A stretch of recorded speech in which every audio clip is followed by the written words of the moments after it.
are some of the most surprising stars that ended up working regular jobs. Let's get started with number 6, Danielle Fishel from Boy Meets World.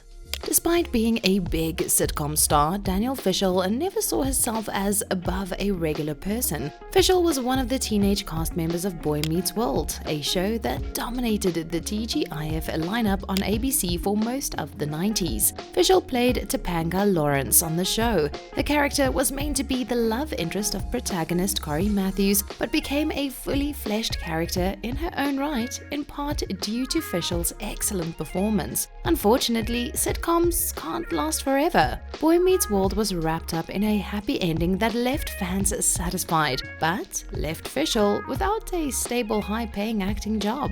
Fishel went on to work on several different minor projects in the entertainment industry, and even reprised the role of Topanga in the Disney Channel spin-off series Girl Meets World. But years before her return to the role of Topanga, Fishel had a regular job, so regular that the people who recognized her on the job couldn't believe it was her. In 2009, 9 years after Boy Meets World stopped filming, Fishel was shopping in a Bloomingdale's for a set of wine glasses and needed the gift wrapped. Fishel was buying them for a Boy Meets World co-star's wedding the next day, so she needed them wrapped there in the store. But when she asked the employee running the register, they told Fishel the register was closed. Fishel asked if the employee could reopen the register for her gift, but he refused. Since she was running out of time to wrap her gift, Fishel volunteered to wrap the gift herself. Fishel then told the employee that she's good at wrapping boxes, and he let her go behind the counter. While Fishel wrapped her present, the store manager walked by. He was surprised to see a customer wrapping their own gift,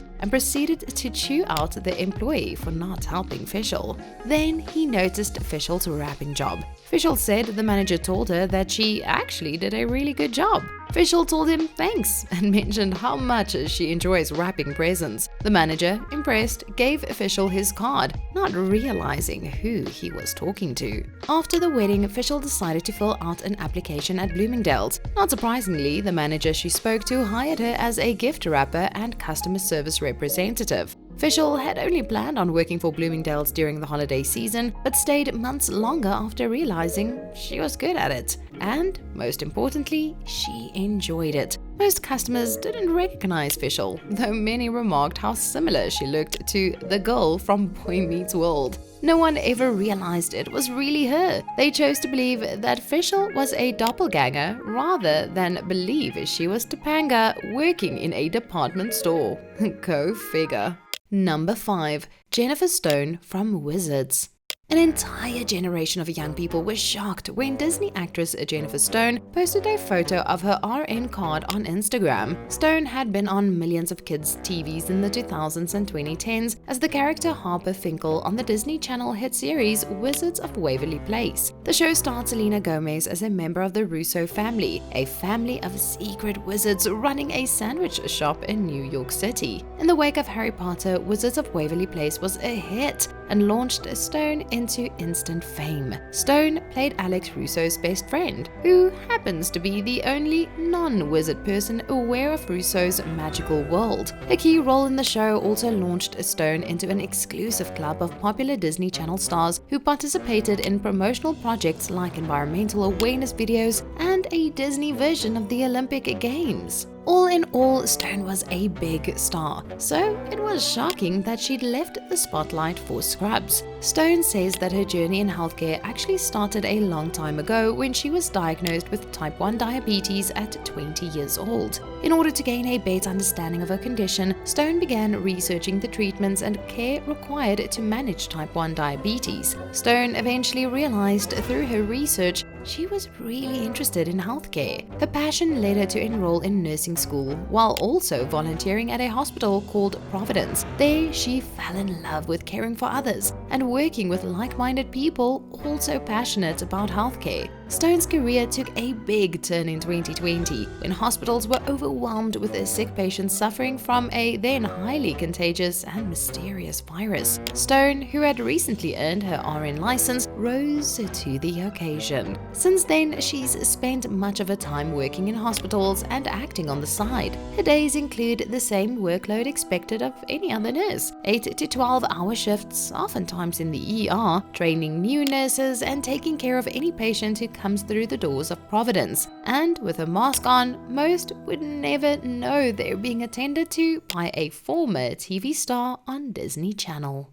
Number 4. Peter Ostrom from Willy Wonka. Charlie and the Chocolate Factory is one of the most iconic films ever made, and Charlie Bucket is perhaps the most important character in the movie, besides Willy Wonka, of course. But what happened to Peter Ostrom, the bright young actor who played Charlie in 1971? Or, as he was called for most of his adult life, Dr. Peter Ostrom. Yes, young Ostrom became a doctor of veterinary medicine, specifically the care of horses and cows. Dr. Ostrom was only 13 when he returned from filming Charlie and the Chocolate Factory in Germany. He recalled feeling a bit discouraged with the filmmaking process. It wasn't his thing, even though he put on a good performance as Charlie. Not after he'd come home from filming, his parents bought a horse. Dr. Ostrom remembers loving the horse, but being even more fascinated by the veterinarian who treated his horse. He was enthralled by how passionate the vet was about his job and how simple it was. Dr. Ostrom's dad was a lawyer, and he never quite knew nor understood what his dad did all day, but it was pretty clear what the veterinarian did. While Dr. Ostrom was in high school, he started working at different stables and the Delaware Equine Center. But that's not what the rest of the world wanted him to do. Dr. Ostrom was caught in a situation any aspiring actor would be jealous of. Everyone wanted him to act,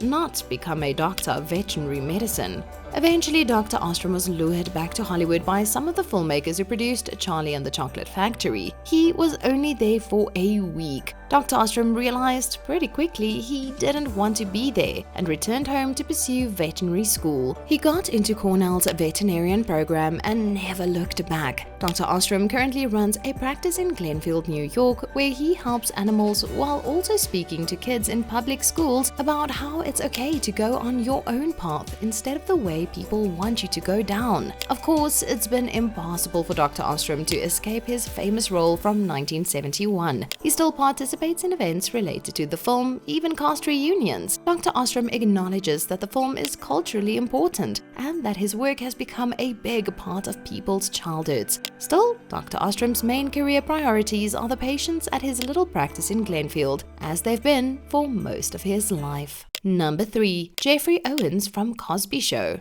When we see actors on our TV screens, we automatically assume they're wealthy, and sometimes they are. But for Jeffrey Owens, that wasn't always the case. The Cosby Show was one of the biggest family sitcoms of the 80s and 90s. It broke social norms by portraying an affluent black family on television for the first time, while also being an entertaining show that any family could relate to. Owens played the TV dad Bill Cosby's son Alvin. As Alvin, Owens became a familiar face on nearly every television screen in America for several years, until the show inevitably ended in 1992. Since the end of The Cosby Show, Owens has made appearances in other productions, but hasn't landed a role as big as Alvin. Still, many were surprised to see Owens bagging groceries at a Trader Joe's in 2018. Someone at the store recognized Owens and posted a picture of him on social media. There, the image went viral, leading to several news outlets, mainly the always classy Daily Mail, to run ridiculing stories on Owens. They made fun of the actor for working an $11 per hour job and insinuated that he's a washed-up old actor.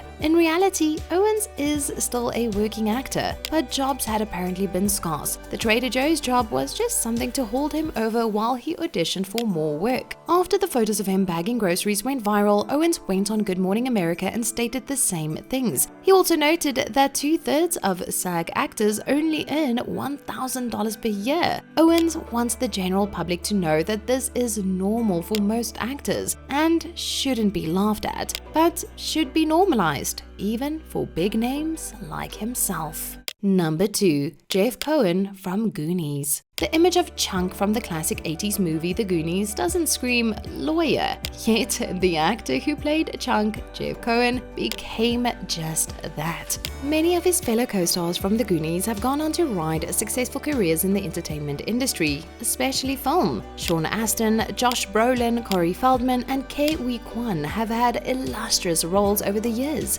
Unfortunately for Cohen, a combination of puberty and lack of talent would keep him rising to stardom like his co-stars. Cohen was only 11 when he played Chunk on The Goonies. He was the stereotypical overweight kid with a goofy but lovable personality, and it became his image after the massive success of Goonies. Cohen went to auditions next to the few kids in Hollywood who looked like him until he hit his growth spurt. Cohen lost a lot of weight and his whole acting brand thanks to puberty. Jobs dried up, leading to Cohen having to quit acting as a teenager. Cohen had initially viewed acting as his dream, though he never thought he was all that great at it. Without acting, Cohen now faced the question every other regular teenager faces: what am I gonna do with my life? In Cohen's case, he didn't really have any other talents or skills besides acting, so he decided to go to school with the goal of becoming an entertainment lawyer. Unfortunately, Cohen didn't have much money left over after Goonies, and he would have to figure out a way to pay for school. One day, he asked the director of Goonies, Richard Donner, if he'd write him a letter of recommendation. Donner ended up giving Cohen more than a recommendation. He gave him tuition for every semester. Cohen says he couldn't believe it. A weight had been lifted off his shoulders, he recalls, and knowing Donner believed in him was motivation to use his education for good. After a few years, Cohen graduated from law school and was hired at a big firm. However, Cohen says he felt bored at the big firm he was working at. There was little to no client interaction, and he spent most of his time completing mundane, low-level tasks. Then one day, a friend in Hollywood needed an attorney to negotiate a deal between him and a TV network. Cohen says his friend was trying to get a writing job on a sitcom but didn't want the producers to underpay him, something they're famous for. Cohen says he immediately fell in love with being an advocate for an artist in the entertainment industry. He knew what he wanted to do and founded his own entertainment firm not long after helping his friend. Since then, Cohen has written a book for the American Bar Association and got voted into the top 35 entertainment executives under 35 by Hollywood Reporter. It's safe to say Cohen has moved on from Chunk and created his own identity in the entertainment business. Number 1. Willa Ford. Despite having a hit song in the early 2000s, singer Willa Ford's career has never followed a straight, diagonal line. In 2001, Ford gained international fame for her pop song I Wanna Be Bad. The song launched Ford to the top of the music world. Her voice was on every mix radio station and used on several trendy movie soundtracks trying to appeal to the younger generation. She also got to tour with the boy band behemoth the Backstreet Boys. After her initial rise to fame, Ford cooled off a bit. She tried other ventures over the years, acting in a few Hollywood movies and appearing in reality shows such as Dancing with the Stars. However, none of these creative endeavors made Ford feel like she was following her true passion. She says she was still doing music throughout this time, but found a new hobby: interior design. Ford, as she says, always enjoyed interior design. She loved designing her own home and helped friends decorate their homes, but only as a hobby or a friendly gesture. Eventually, Ford realized her true passion wasn't music, it was interior design. Today, Ford is a professional interior designer who works with former Keeping Up with the Kardashians star Scott Disick on his home renovation show Flip It Like Disick. While Ford isn't necessarily working a regular job and is still in the proverbial spotlight, her current job is much more normal than her music career and where it was headed in the early 2000s. By all accounts, Ford could have continued down the pop star route. The 2000s was the decade for solo female pop stars like Katy Perry, Lady Gaga, and Britney Spears. Ford could have fit right in. Instead, she wandered around a bit and found something much more normal. But according to Ford, it was never about being normal or famous. She says the reason she left the music business is simply because she got tired of it. Ford compares the entertainment business to waves. For her, she began with a big music wave, then an acting wave, now a design wave. After a while, she says her passion for making music became meh, and that led her to start designing for people she knew in Los Angeles, which led to a portfolio that led to a design business. Eventually, Ford founded W. Ford Interiors as the brand for the business she'd already started. After that, Ford started finding clients throughout Los Angeles, creating a thriving business in the process. Click to watch one of these next videos. Let us know in the comment section what you'd rather do: be the average anonymous person making an average salary, or be famous and have to deal with the fame making $500,000